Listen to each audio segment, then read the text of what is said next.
love when that light bulb goes off for somebody and they connect with something, and you realize they're really interested, and it isn't going to be a fly-by-night, I'm going to try it and I'm never going to do it again, but you know, that they really want to be vested in it. But it's cool because you feel like you're now a part of their life. You don't have guides, you don't have line going down. I mean, it's just, you've got a line that's tied to the very tip of your rod. Cheers. That was a day. It was a day. I think of a day and a half. That's like, this is actually kind of, it's funny because I hadn't really thought of podcasting this thing, having you be here for this.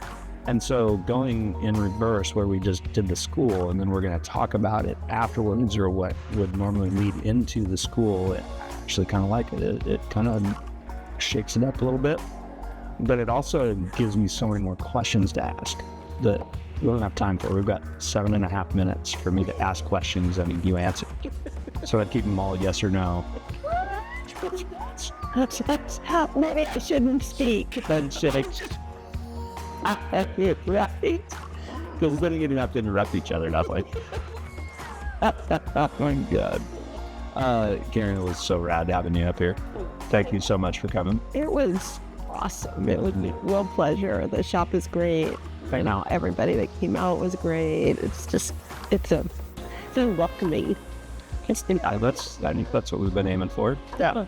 I just think it's fun to see I was really happy how we finished the day today, because we spent all day talking about this and introducing people from all facets of fly fishing and not having ever done it and stuff to it. Yeah.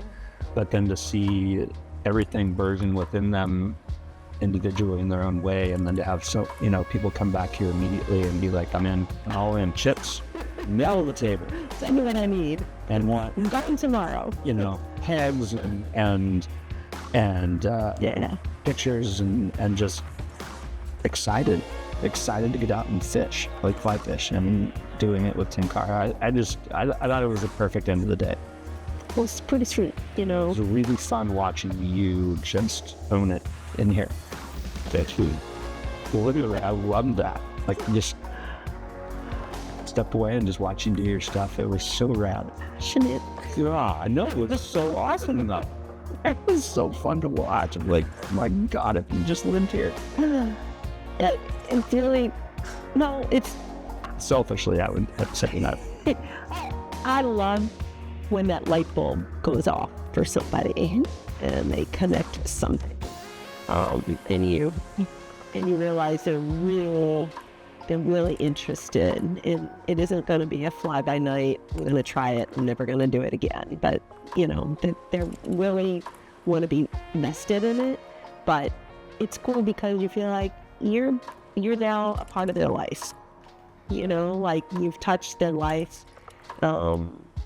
It's cool that a product that is a part of me now is a part of somebody else's experience. Feels pretty good, I assume. Yeah, and you hope it brings them pleasure and joy and lots of laughs and good time, Doors farm, adventurous door, or whatever, time with each other. Yeah, it was really cool. So it's a pretty cool thing. It makes me feel special that I can have that with people. Yeah. No, I think that's what we aim for here anyway. So I just to go back a little bit retroactively, I saw you at the Bellevue show this year, but you were busy doing what you do best with everyone around, and I didn't really have time to sit down and chat with you. And so when we started to talk about bringing Tenkara, I'm going to reach out to you and see if there's a possibility. And I loved your resistance, soft resistance or apprehension maybe, of going into a fly shop for all the right reasons, representation and understanding and appreciation, and not selling against or anything like that. So I appreciated our early conversations on that. And I'm hoping that you see that we're into it. So we're all in, and proud to be working with you on this. And thank you for that. Thank you for believing, having gotten that really except over the phone initially. Connected on some of that. Well, certainly once you got here, but again, just, your candor on the phone is always something that if nobody's ever talked to you before, I believe it's a little like me. I wear my heart on my shirt sleeve, my soul on my shirt sleeve, my feelings, emotions, everything on my shirt sleeve, and you do the same. Yeah. Sometimes it's a good thing. It's about absurd. So that'd be absurd. Absolutely. But yeah, I mean, I'm proud of the product we make. I'm proud of being an ambassador for the method, not just an owner of a brand, but for a method. And even though the fly fishing community is sort of like, that's Tenkara, which I've never really understood. I feel like, gosh, I am the gateway drug to fly fishing. Tenkara is the gateway drug. It's very easy. It's very intrinsic. It's less equipment. It's less complicated, and it allows people to get their feet wet.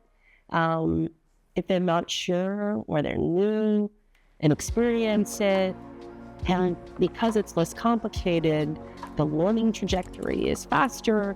And, before you know it, you have not just sold a rod, but you've created an angler, a fly angler, who isn't just gonna stop their fly fishing journey with Tenkara. They're gonna do Tenkara, they're going to want to push themselves, they're going to want to do more, they're going to want to explore different waters, target different species, go on trips, do things.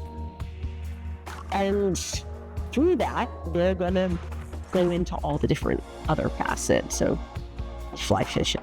Yeah, no, I agree with you. I think one of the things that we talk about with people regularly is obviously, all the different components of Tenkara. Once you dive in, take the reel away, has many of the same sort of nuances to length of rod, action, length of line, weight of line. I mean, it's sort of a complete overhaul of the system. No, not at all. Right?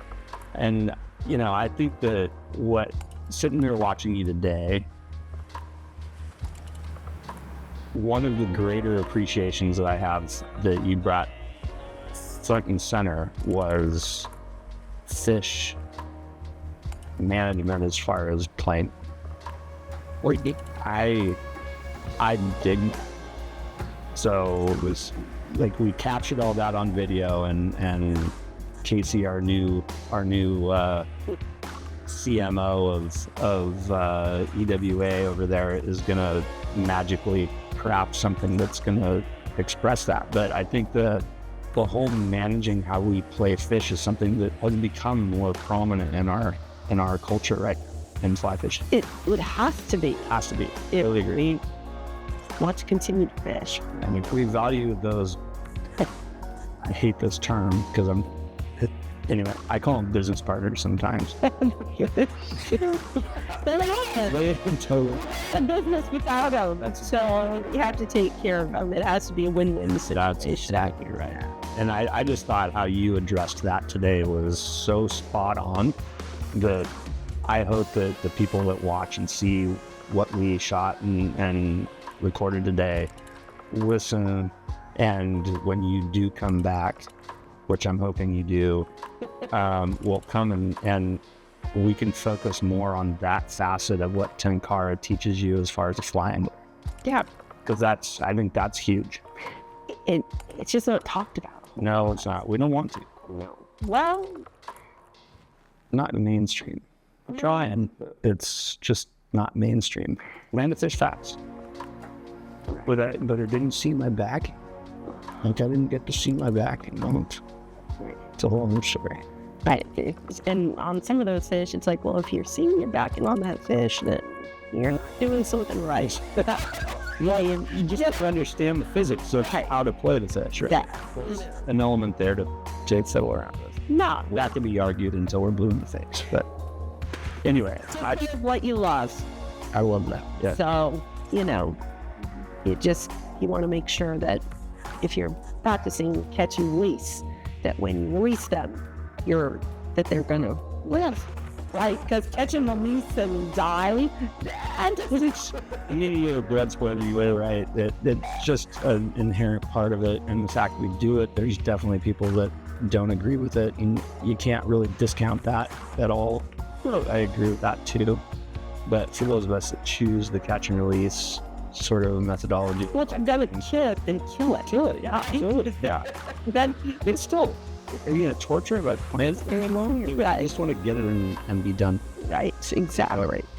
As much as we, push human traits onto fish, as far as how we try to figure out how to put a fly in front of them in a way that, makes sense in our human brains to what they're looking at. Like, well, they're looking at the sun, so, it should be from this here, and, well, the soul, all these things that we try to humanize about fish presentation, right?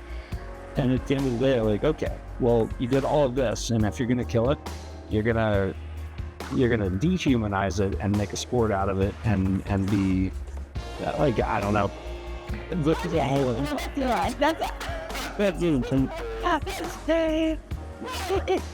you can't quite have it both ways. No, you can't. You can't eat, have your cake and eat it too, as the saying goes. So, I'm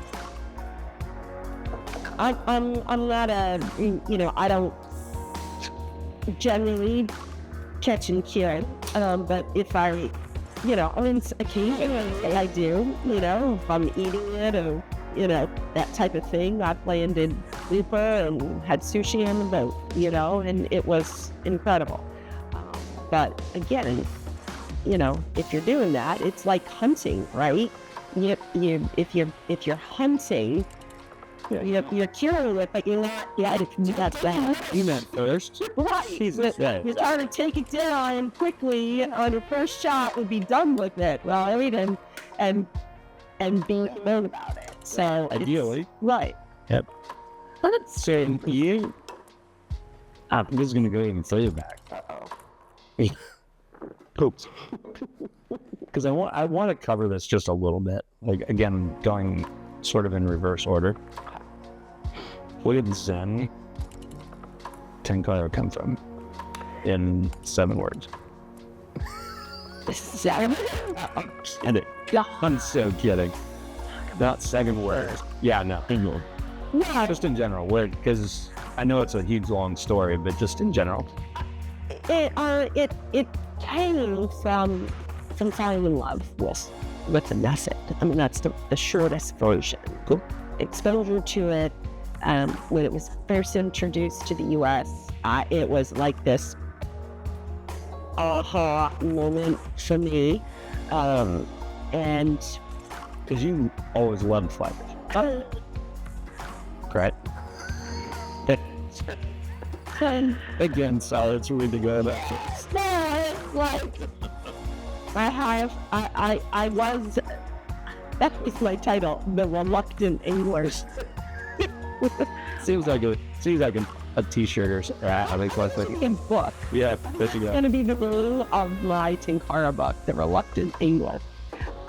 Yeah. Why actually? Yeah. No, I just, I was somebody that was interested in fly fishing. I loved being outdoors. Any excuse to hike, mess around in the late outdoors, I was there. But I didn't have a lot of time to devote to learning a sport that,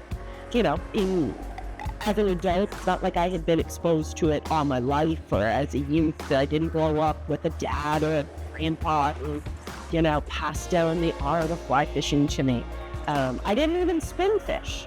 I had never cast a spin rod in my life. But I was in Colorado. I was a native Floridian who craved hydration, and fishing, was sort of the way beyond the water. But there was a lot to learn. There was all this lingo. There were so many flies.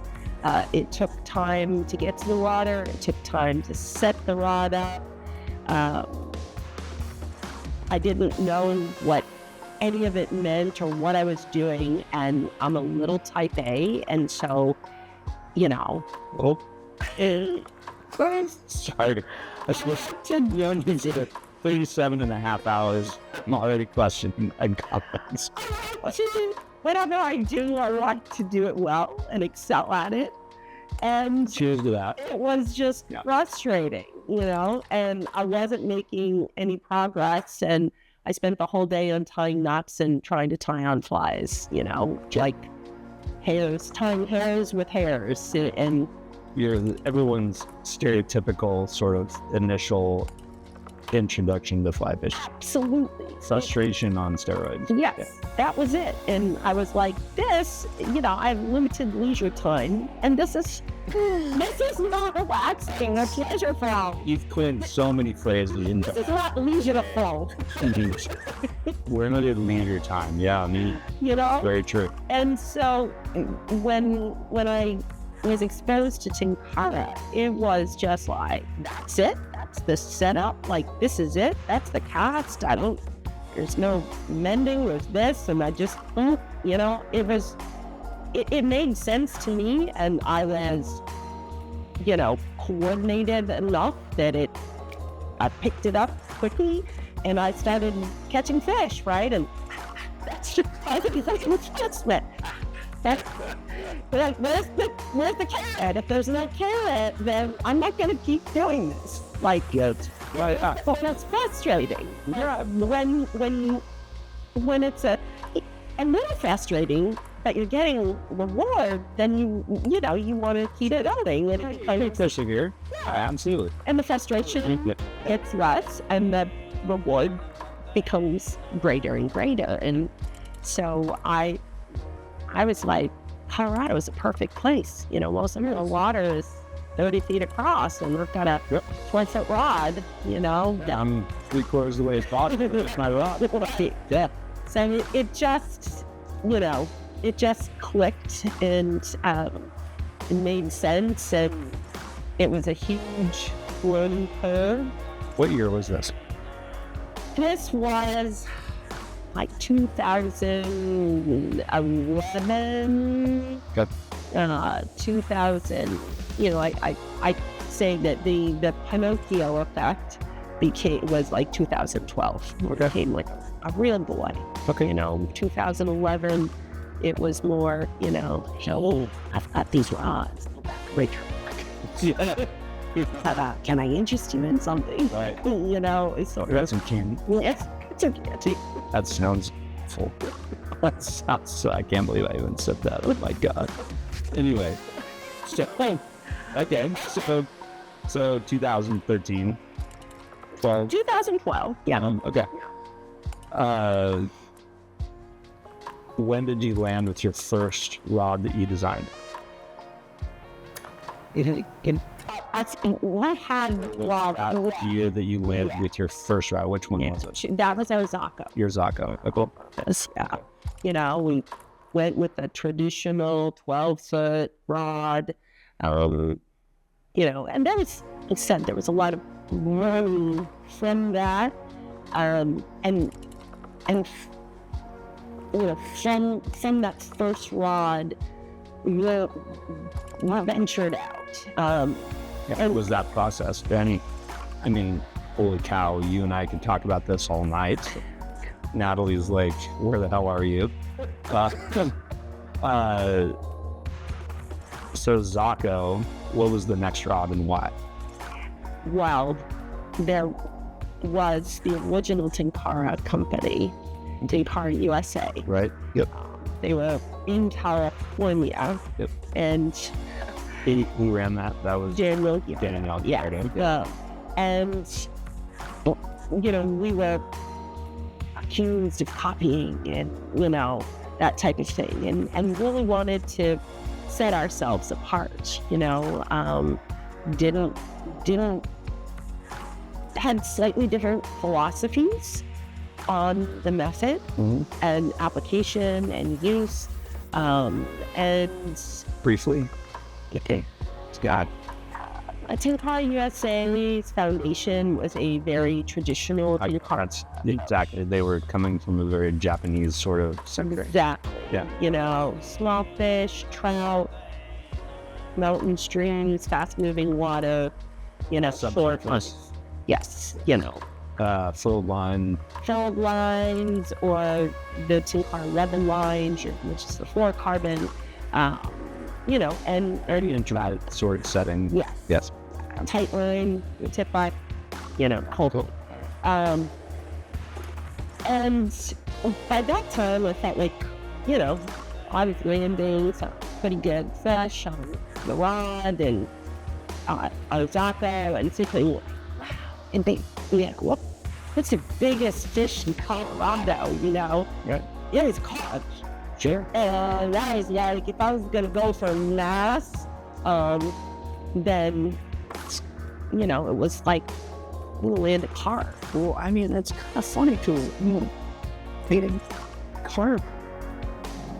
That's kind of how you fish your carp. Go on? No, you're not wrong. I don't think a lot of people fly fish have been to carp, you know, because that well, it might have been fly fish, but just the methodology of a fixed line on the end of, you know, stick. Yeah, I mean, Sure, a lot better. they don't run, you know, they can jump, but they do a lot of pulling and tidal hold. Yeah. They're strong. They're very strong. Yeah, they'll take you for a tour around a pond if you're on a paddleboard or a canoe or something. Had that happen. Yeah. Had that been a young one. Yeah. For our friend that started our first website for us in '98, her dad, Julie's dad, lived on a little lake in Loveland. Or not, Loveland, Colorado. Just a little south of where you are. Yeah. And we were out in little boats bass fishing. And I had the carp and I was like, whoa, what's that? And then just kind of towed me around. Like, he's like, oh, that's... You know, I knew it. It's all about yeah. And I go, okay, this is fun. Yeah, Very yeah.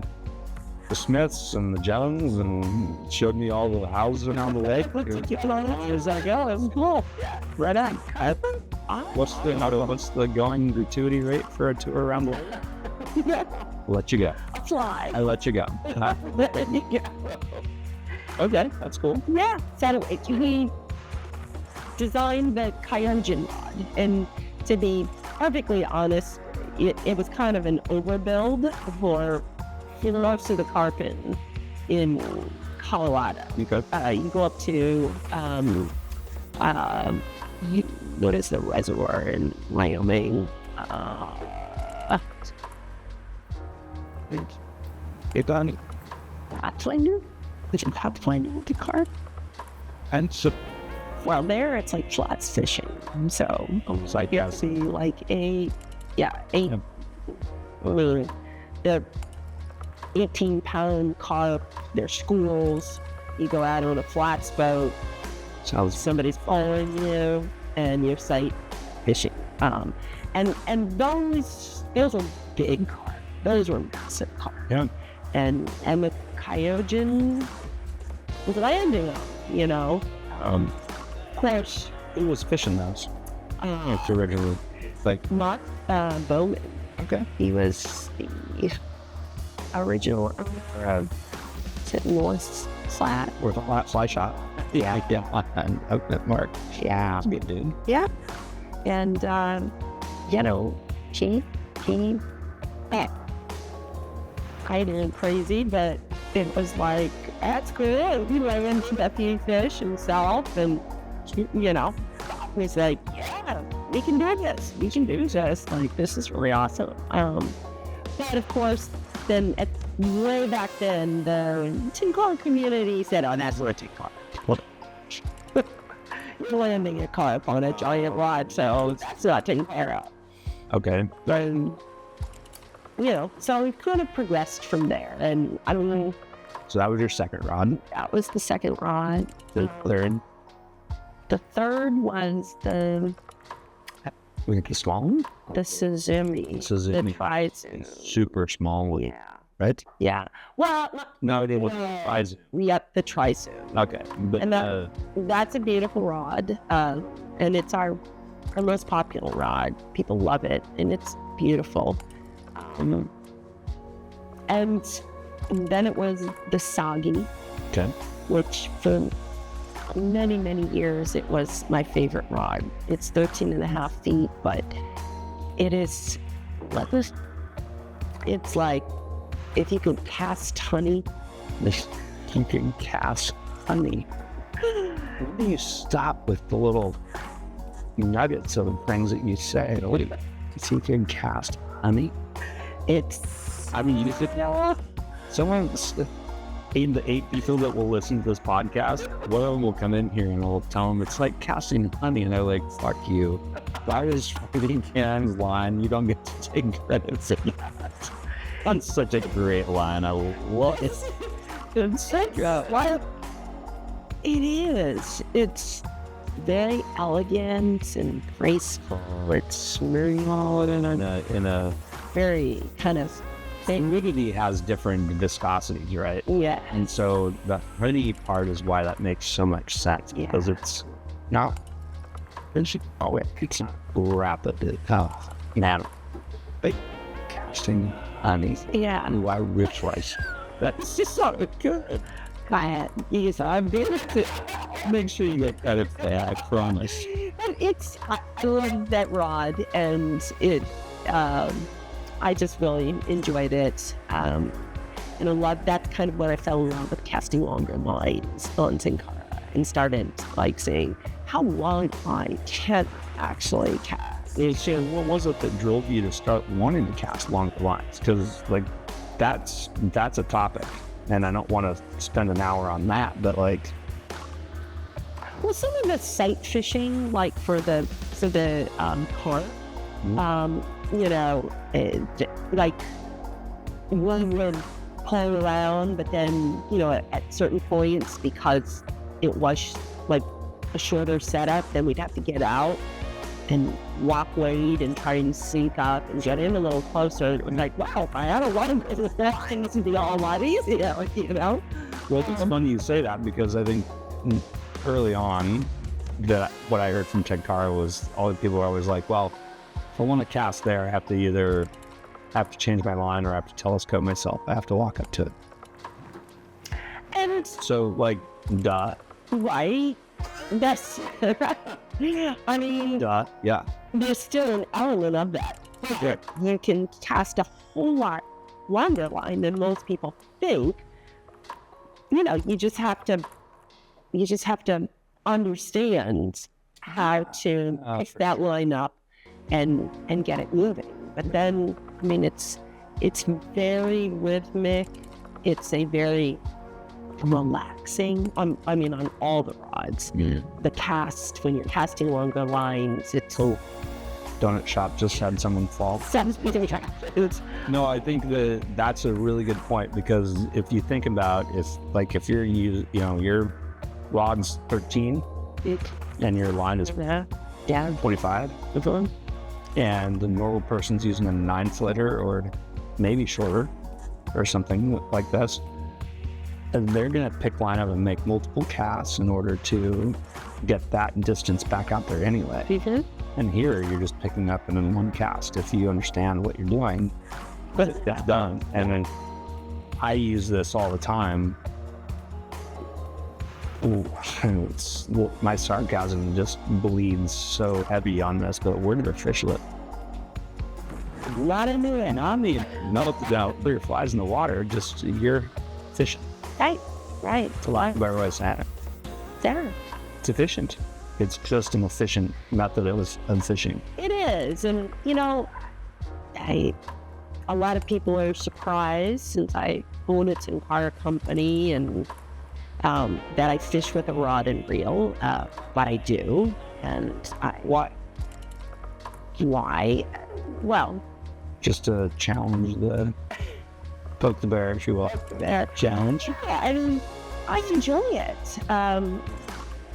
You know, why have a beer and then have a glass of wine, right? But Beer before wine, wine before beer, never fear. Yeah, I'm like, you can spin that all the way. yeah, Saucy. Yeah, just a taste change. but Yeah. you know, what? I had a martini one night and then an old fashioned another night. Why? Because variety is Fashions, yeah. And Alan Red, old fashioned girl. in variety. Yeah. All the fucking That's really and that's exactly cameraman. But they're fun. like them odds. That's cherry. Why wouldn't you? Yeah, exactly. I totally agree with it. Methods. Yeah. Look, I'm the first one that will say there are times when you need a reel, you know, or there are times when,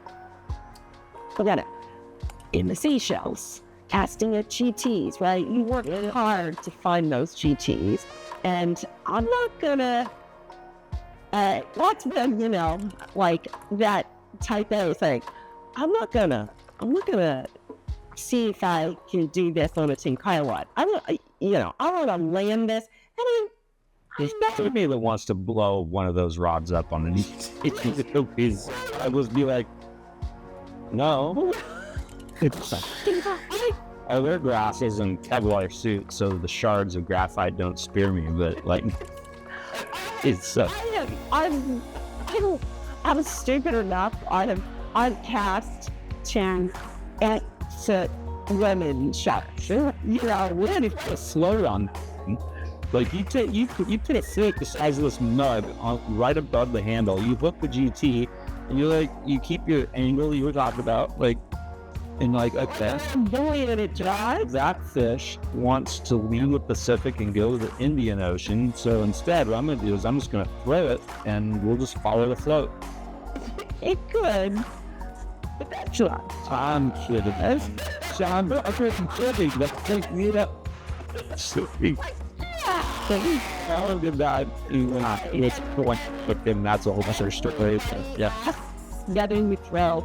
And that is okay. I'm gonna say, Yeah, you done? to this class session, Yep. that was the first time ever that I was not asked about throwing the rod in the water. Ever. How do you feel about that? Well, I'm so relieved. It was really nice, and I don't know if that's just because they've never heard of that, but usually somebody asks that, and I love that Yvonne enjoys Tenkara and got behind that fun movement. But It is like when people bring that up, I'm like, no, unless you have your own personal river caddy right. who's going to better in and collect your rod for you, and you don't care if it gets broken, and you're not going to use it for the rest of the day because it's going to be shattered. Like, the fish doesn't care about your rod. He's not going to swim down the river dressing it all like sure it doesn't. Because we talked about this earlier, I was going to ask you about that. So if you think you're going to do that, does it behoove Zen to maybe make their anadromous Tenkara rod fluorescent orange or yellow so you can see it when it's around? Because the current color in tannin waters would Not be difficult. Yeah, well, let's just not do it. I just lobbed that over the plate. Yeah, well, and one of that too, I'm going to say, So great. it's frustrating to me because it's like, that's a cop-out. Like, There you go. so, What did you sign up for? yeah, like, do you want to straight? Give up right now? Where's the fish management? Where are you in control of this situation? You're like, yeah. I love that. This is exactly right. What did you sign up for? You stepped into the water, you threw this at that fish, What are we doing? Hey, get it. Figure it out. Figure it out. Solve the problem. Yeah. What do you need to do to make it happen? Yeah. So don't throw your wallet. Jesus, my earphones just blew out. Don't do that. And then, Yeah, that's a bad thing. yeah, absolutely. I mean, unless you don't care about your rod. Good.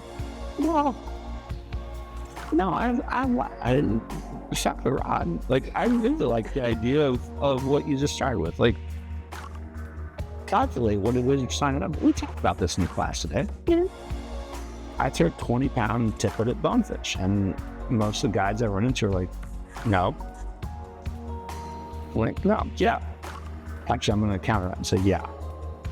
Not going to catch them. Yeah, I will. They don't care that much. And if they do, I don't care. So we're on the same ground. And, eventually you finally force compliance and you land on and you land on quick. Yeah. Very quick. Very quick. Because my luck, like technology and everything else in my world, is the second that I get a bonefish on, permanent exposes itself. And I'm like, how many times and how many fingers and how many directions can I say, fuck all of you? Right, if I had 8-pound tests, I could snap the bonefish off right now and tie a new crap pattern on and maybe get a, Yeah. Nope, not happening. But instead, I just have to try to land with it as quick as possible. Yeah. So hold on. So you do that, and then you're just like, okay, this is what I'm here to do, and I'm just going to do it and do it the best I can. And that you've done that with type. You've pushed down. And they should have been the crazy Tenkara lady. Yeah. Which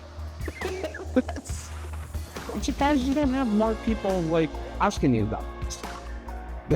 About like what and why and how and what. Why? And what. Following why with why. I mean, because it's there. Why not? And you believe. I like to see what I can do. Not only We all do. I want to see what my product can do.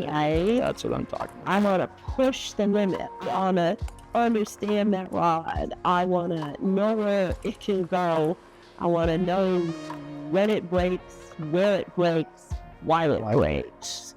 Is it me? Is it the rod? Is somehow the way we wrapped it? Is it the taper? All of those things.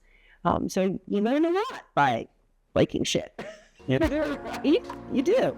But it also, I learned a lot about me as an angler. Mm-hmm. And I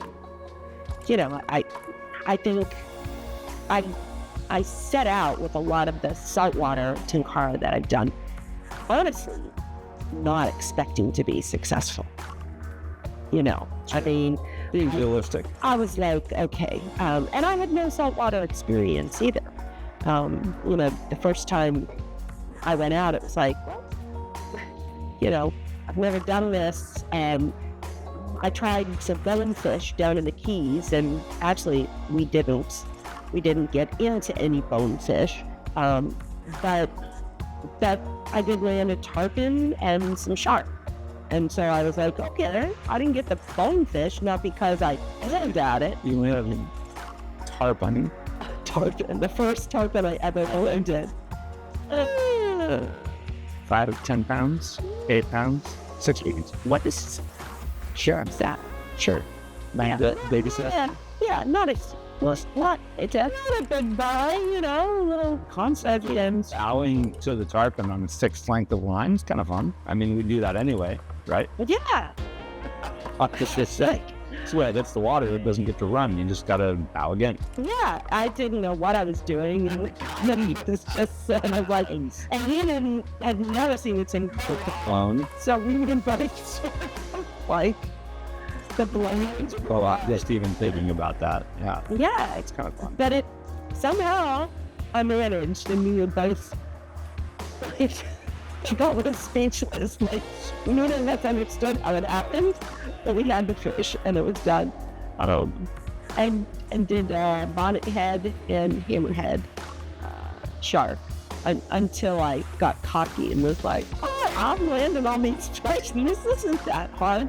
So I need something bigger, you know. And then he took, What is that? well, that was the 8-foot shark that he shunned the channel with and said, all right, we'll bring in bigger sharks for you. And Oh shit. I'm standing on the back of the boat, you know, and they're all these sharks 8, 10 feet, you know, or 6 feet, and I'm with my little Tenkara rod, you know, which wasn't a little rod, but I cast and the lemon just, Of course. and, you know, Chumming them, of course. yeah, my tip just slipped.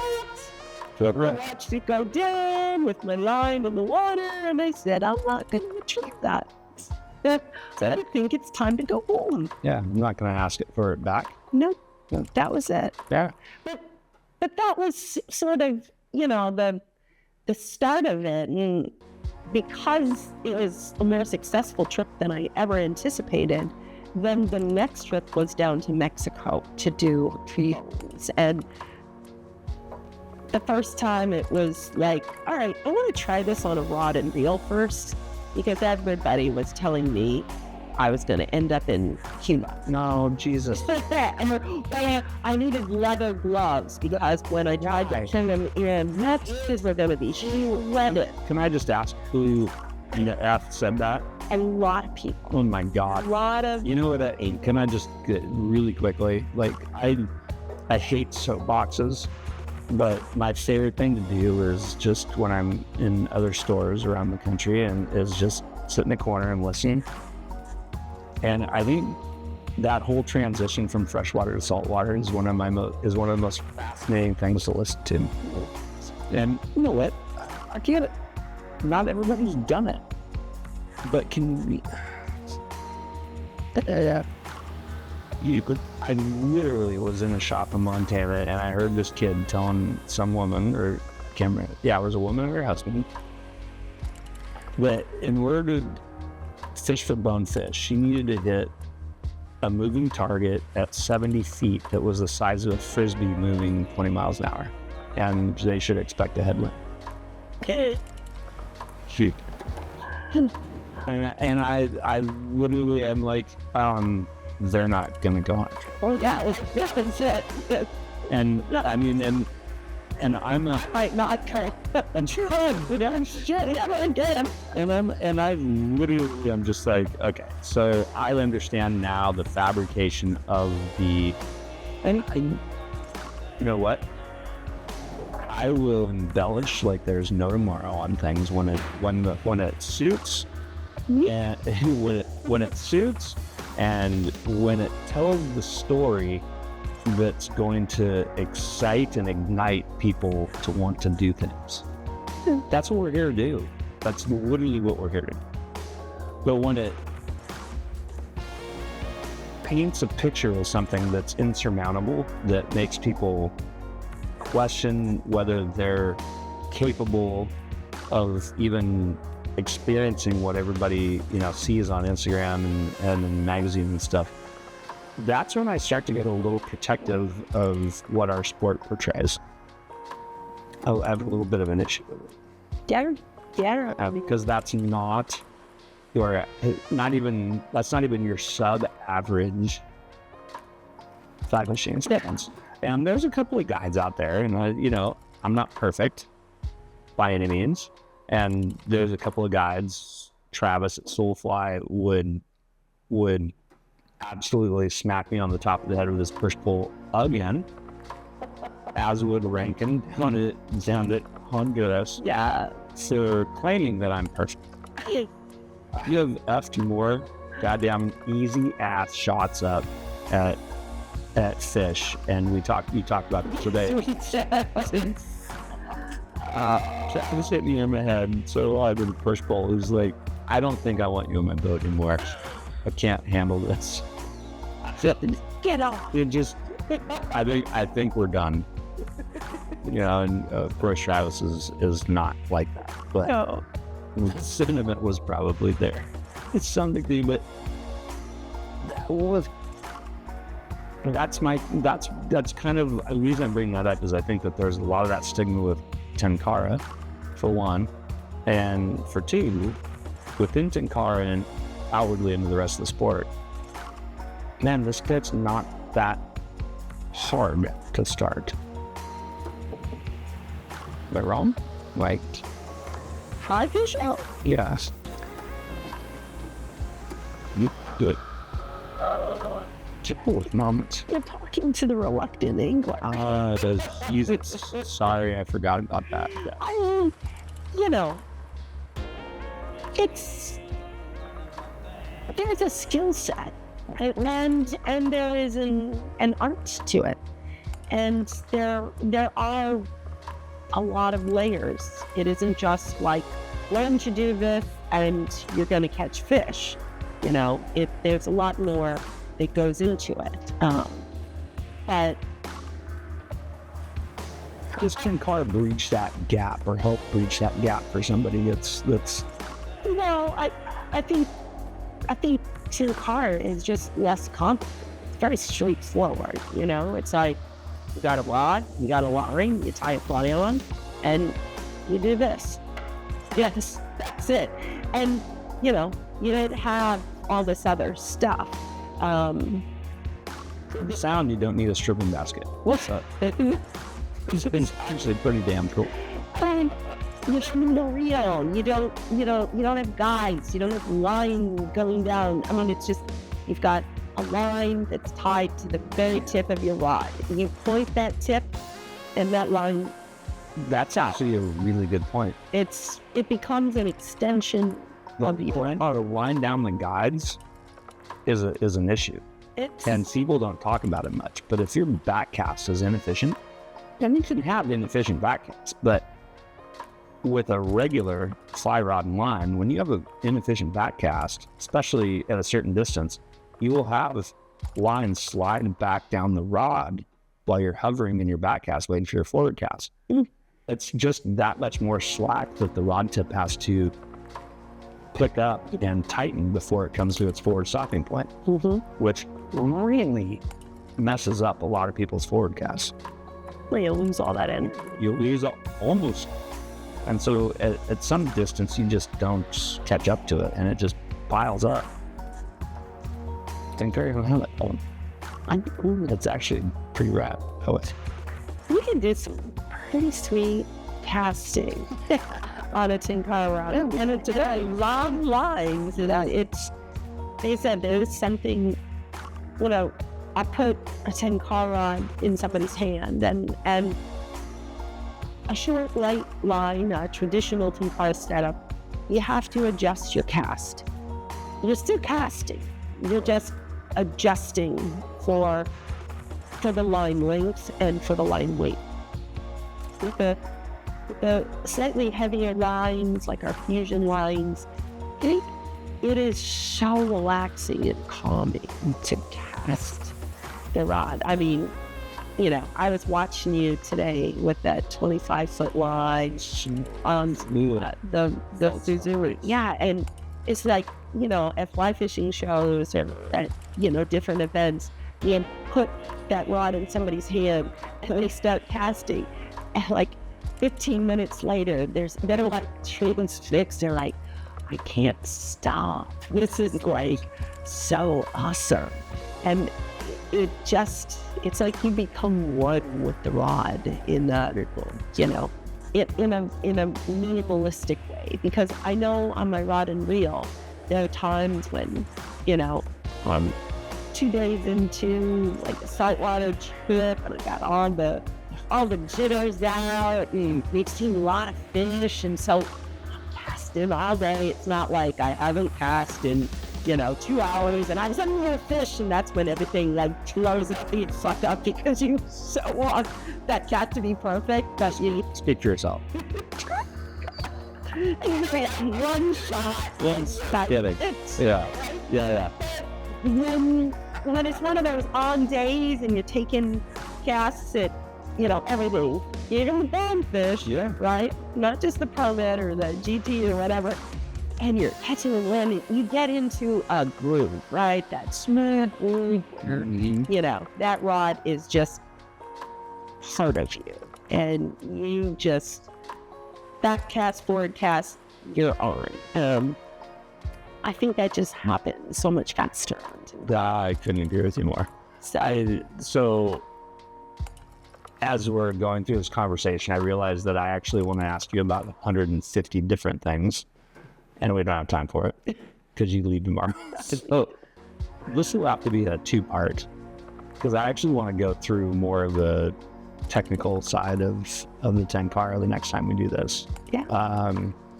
But I want to end on, where do you see Zen going, and what are your hopes for it?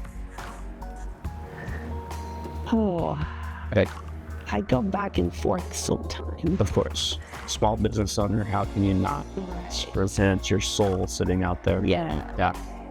There are times when, you know, I want to dominate the world. Yep. Good.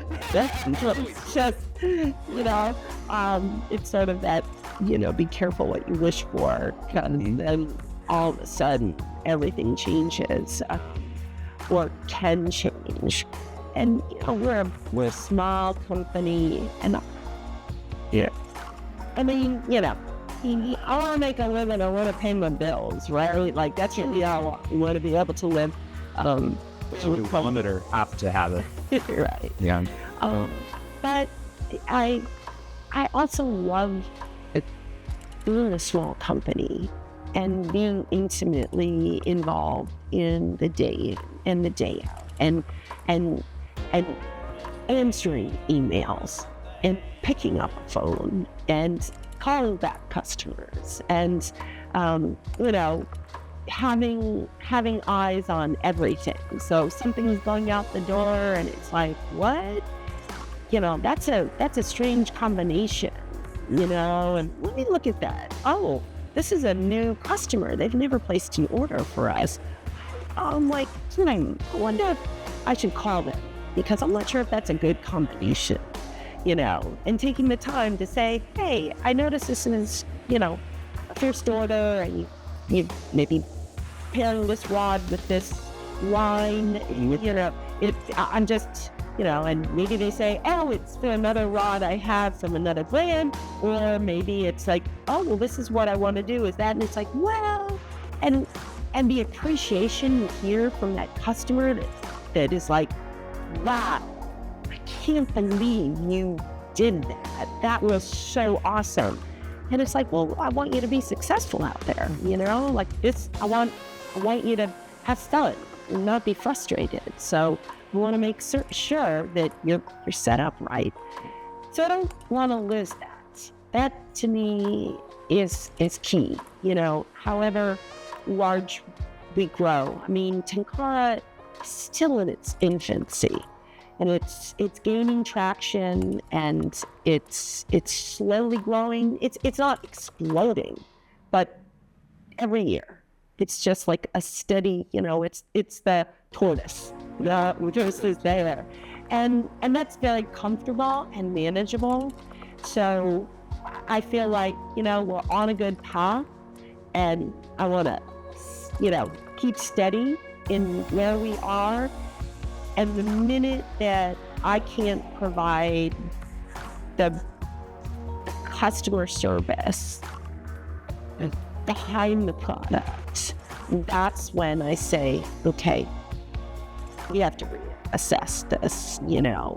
Either something has to be changed internally, or we're getting too big for our britches, or something along that line. So I think it's a check-in, you know, every couple of years. Where are we at? How are we going? Do we want to continue on this path? You know, we've been around. We're now the oldest independently owned and operated Tenkara company in the U.S. And we're here, and, you know, we want to do what we do well. Well, you're here and you're accessible. That's, you know, in our sport, I think that's, you know, as we watch that accessibility to the tip of the iceberg, if you will, or the top of the heap at any company becomes harder and harder to attain for the average consumer. Yeah, the ability to reach out and talk to the person that is the passion soul behind whatever it is that they're interested in is I feel like our community has suffered a little bit over the last 4 or 5 years with COVID and a few other things that taking that personal touch out of what we do. And it's refreshing to see manufacturers and brands like yourself still value that as part of their daily operations. Oh, it's everything. It's incredible, actually. I mean, Thank you for that. what makes my day is when I get an email from somebody who says, like, thank you so much for spending that time with me or explaining that to me. That's unheard of in today's, like I was expecting to get, just an automated, Sure. response or something. And it's like, that's what I want. So Alicia and stuff today after the class. it was, like that's a connection. Like you feel like you're now part of their journey, right? And that's something that they stick with it, and I think they will. They're so young. I mean, they can do this for the next 30 years. At least. And what's the story, that they started here doing this, they went to this class, they walked into a fly shop, and then boom.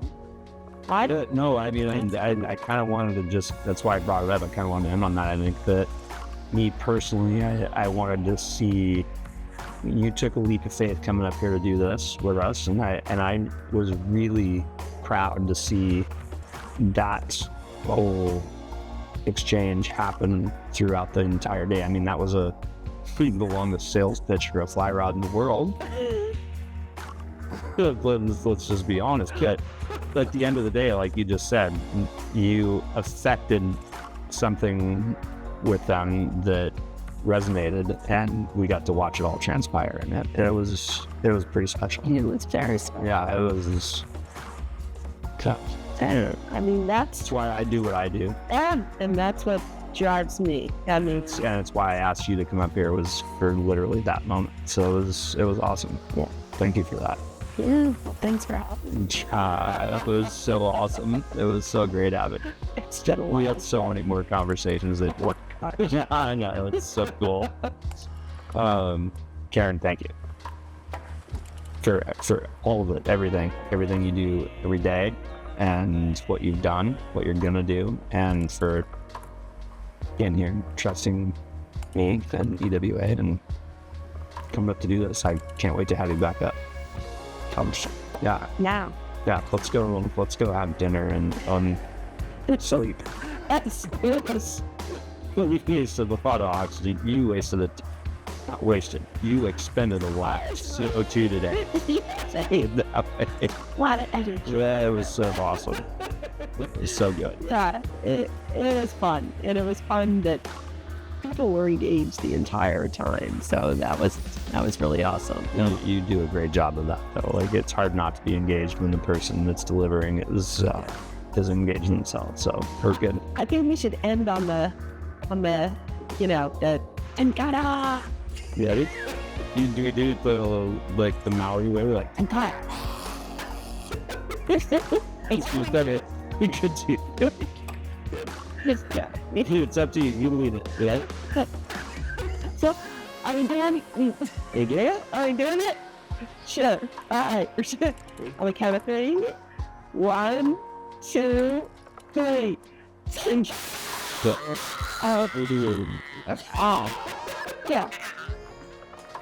That was awesome. Thank you.